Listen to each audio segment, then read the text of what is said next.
कुछ लोग पैसे के मामले में थोड़ी जानकारी रखकर मोटा पैसा छाप लेते हैं, लेकिन ज्यादातर लोग पैसे के बारे में थोड़ी जानकारी ना हासिल कर कर पूरी जिंदगी गरीब रह जाते हैं। मिडिल क्लास की प्रॉब्लम क्या है? कभी पैसों के बारे में नहीं सिखाया जाता उन्हें, कभी पैसों के बारे में नहीं सिखाया जाता। अगर बचपन में अगर बेटा पूछता है कि पापा ये बताओ पैसा कैसे कमाते हैं, तो पापा बोलते हैं बेटा पैसे पे ध्यान मत दो, पढ़ाई पर ध्यान दो। बस इसी चक्कर में लोग गरीब मेंटेलिटी में रह जाते हैं और मिडिल क्लास में रह जाते हैं। मिडिल क्लास की पूरी जिंदगी खाओ कमाओ में रह जाती है और वो कुछ बड़ा हासिल नहीं कर पाता। इसको सिखाया ही नहीं जाता कि पैसे के बारे में कभी सिखाया ही नहीं जाता। इसको सिखाया जाता है कि सेफ खेलो, एकदम सेफ, अटैक मत करो, सेफ खेलो, एफडी में इन्वेस्ट करो, आरडी में इन्वेस्ट करो, कहीं दूसरी जगह इन्वेस्ट मत करो। 1 लाख रुपए इन्वेस्ट कर दो, 15 साल बाद 2 लाख रुपए मिल जाएगा, 20 साल बाद 3 लाख रुपए मिल जाएगा, पैसा डबल हो गया, बस वही बहुत है। अरे डबल नहीं होता वहां पैसा वहां डूब रहा होता है, आधा हो गया रहता है। अरे इन्फ्लेशन रेट नाम का भी तो कोई चीज होता है, महंगाई दर भी तो कुछ होता है। उससे कंपेयर करके जब पता चलेगा तब ना पता चलेगा कि आपका पैसा बढ़ रहा है कि घट रहा है। आज सब कुछ कंपेयर करके बताऊंगा, सब कुछ बताऊंगा इस वीडियो में, पोल खोल के रख दूंगा। आपकी उम्र चाहे कुछ भी हो, 20 साल, 40 साल, 50 साल, ये वीडियो आपके लिए बहुत इंपॉर्टेंट होने वाली है। आज हम आपको कमेंट में आप ये लिखने वाले हैं कि ये वीडियो सर आपने पहले क्यों नहीं बनाया। वीडियो लास्ट तक देखना, बहुत कुछ सीखने को मिलेगा, बहुत कुछ सीखने को मिलेगा, तो वीडियो को लास्ट तक जरूर देखना। चलिए मैं आपको एक चीज कंपेयर करके बता दूं कि समझ लीजिए, आज से 30 साल पहले 1990 के आसपास में पेट्रोल कितना रुपए था? पेट्रोल उस टाइम 10 रुपए लीटर था, ठीक है, 10 रुपए लीटर था। और अभी पेट्रोल कितना है? 100 रुपए से ज्यादा है। उतना ही पेट्रोल 100 रुपए से ज्यादा है 1 लीटर का दाम, ठीक है। अब पहले 1990 में 10 रुपया में 1 लीटर पेट्रोल आता था, अभी 100 रुपए से ज्यादा में 1 लीटर पेट्रोल आता है। माने उतना ही सामान में, मतलब उतना ही सामान पहले 10 रुपए में मिलता था, अब 100 रुपए में मिलता है। मतलब 100 रुपए की औकात अभी 10 रुपया की हो गई है 30 सालों में। 30 सालों में तो पैसा का क्या हुआ है? वैल्यू गिर गया है। पहले 100 रुपए में घर चलता था, अब 10,000 में भी घर नहीं चलता। तो इसे कहते हैं, क्या कहते हैं? महंगाई दर। अब महंगाई दर, इसका भी कोई दर होता है ना, कोई परसेंटेज होता है ना, ये हमेशा बढ़ता है।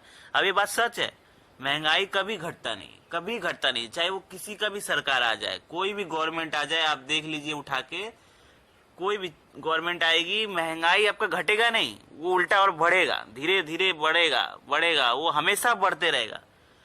जो पहले 1950 से पहले 2 रुपए में आता था चावल, अभी देख लीजिए, अभी 40 रुपए में चावल नहीं आता। मतलब महंगाई जो है हमेशा बढ़ते ही जाएगा, चाहे वो लिखा हुआ है, वो गवर्नमेंट उसमें कितना भी कुछ कर ले, एक इन्फ्लेशन रेट है जो बढ़ता ही जाता है। तो इसके लिए क्या करें? अगर आप एफडी में इन्वेस्ट कर रहे हैं, पैसा कहीं ऐसा जगह इन्वेस्ट कर रहे हैं जहां पे आपका रिटर्न आपको लग रहा है कि डबल हो रहा है, लेकिन जब आप इन्फ्लेशन रेट, जब महंगाई दर से कंपेयर करेंगे तो देखेंगे वो पैसा तो हमारा आधा हो गया। तो फायदा क्या है? कहाँ इन्वेस्ट नहीं करना चाहिए हमें, क्यों इन्वेस्ट नहीं करना चाहिए, वो हम आपको कंपेयर करके दिखाएंगे। बहुत सारे लोग, अरे भैया 1 लाख रुपए आया, एफडी कर दो। 2 लाख रुपए आया, अरे एफडी कर दो। अरे महीना का 5,000 रुपए आरडी करके रखो, काम आएगा। अरे भाई सही है, काम आएगा, लेकिन ये भी तो देखिए कि हमारा पैसा जो परसेंटेज का हमको मिल रहा है रिटर्न, वो सही में महंगाई दर को बीट कर रहा है कि नहीं कर रहा है। अगर महंगाई दर को बीट ही नहीं कर रहा है तो वो रिटर्न का क्या हम अचार डालेंगे?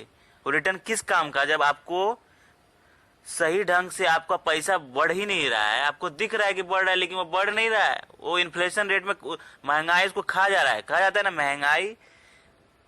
महंगाई डायन खाया जाता है। ये वही महंगाई है जो हमेशा बढ़ता है, और आपका अगर रेट, आप जो जहां पे इन्वेस्ट किए हैं वो अगर उससे कम है तो वो आपका पैसा तो और डूब रहा है। कंपेयर करके दिखाते हैं, चलिए, ऐसे समझ में नहीं आएगा आपको। आप गूगल पे जाइए, गूगल पे जाके आप सर्च करिएगा एफडी रिटर्न, ठीक है, फिक्स डिपॉजिट रिटर्न। बहुत सारे लोग फिक्स डिपॉजिट करते हैं, नॉलेज नहीं है, क्या करेंगे? नॉलेज होना बहुत जरूरी है। नॉलेज की जानकारी होगी, मोटा पैसा छापेंगे। नॉलेज नहीं रहेगा तो मिडिल क्लास के मिडिल क्लास ही रह जाएंगे। तो नॉलेज होना बहुत जरूरी है, ठीक है।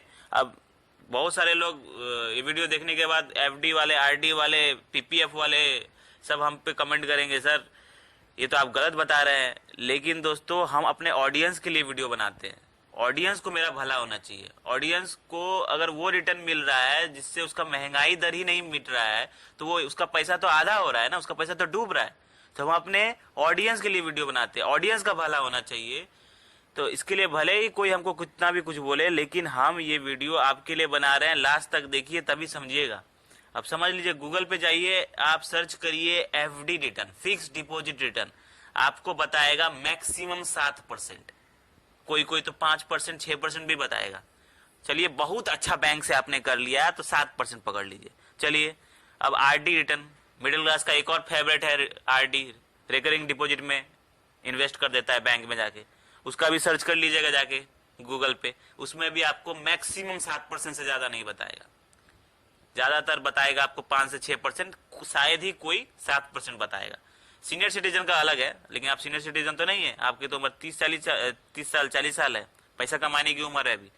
तो पीपीएफ का भी देख लीजिए, बहुत सारे लोग पीपीएफ में इन्वेस्ट करते हैं, मिडिल क्लास वाले लोग, उसमें भी देख लीजिए रिटर्न, उसमें आपको ज्यादा से ज्यादा 7%, यही कहानी है, 6 से 7%, उससे ज्यादा कहीं रिटर्न नहीं है आपको। इस सब में एफडी हो गया, आरडी हो गया, पीपीएफ हो गया।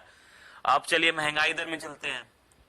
अब आपको रिटर्न मिल रहा है 5-6%, ज्यादा से ज्यादा 7%। महंगाई दर भी तो देखिए है, महंगाई आपका किस हिसाब से बढ़ रहा है, उसका भी एक रेट होता है, उसका भी एक दर होता है। गूगल पे जाके सर्च करिएगा खुद से, मेरे पे भरोसा मत करिए, गूगल पे जाके सर्च करिए महंगाई दर कितना है, महंगाई दर उठा के देखिए, महंगाई दर या इन्फ्लेशन रेट सर्च करिए, आपको मिल जाएगा 5.72 या 6% के आसपास है।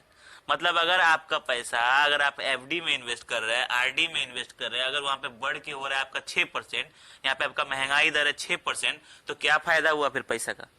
जो पैसा आप इन्वेस्ट कर रहे हैं, अगर समझ लीजिए कोई आदमी 1 लाख रुपए एफडी में इन्वेस्ट कर दिया, ठीक है, 15 साल बाद उसको बोला गया आप 1 लाख रुपए डालिए, आपको 15 साल बाद आपका वो पैसा 4 लाख रुपए हो जाएगा या 5 लाख रुपए हो जाएगा। बोलो साला डबल ट्रिपल हो गया पैसा मेरा, हाँ 1 लाख रुपए मेरा 2 लाख 4 लाख हो गया। अरे भैया महंगाई दर भी तो कंपेयर करिए कि 15 साल बाद वो 1 लाख रुपए का वैल्यू कितना होगा, हाँ वो 1 लाख रुपए में कितना सामान आएगा। 1 लाख रुपए का वैल्यू तो वहां पे फिर अब 30,000 या 40,000 आ जाएगा, तो फिर फायदा क्या है वो आपका रिटर्न का, समझ रहे हैं?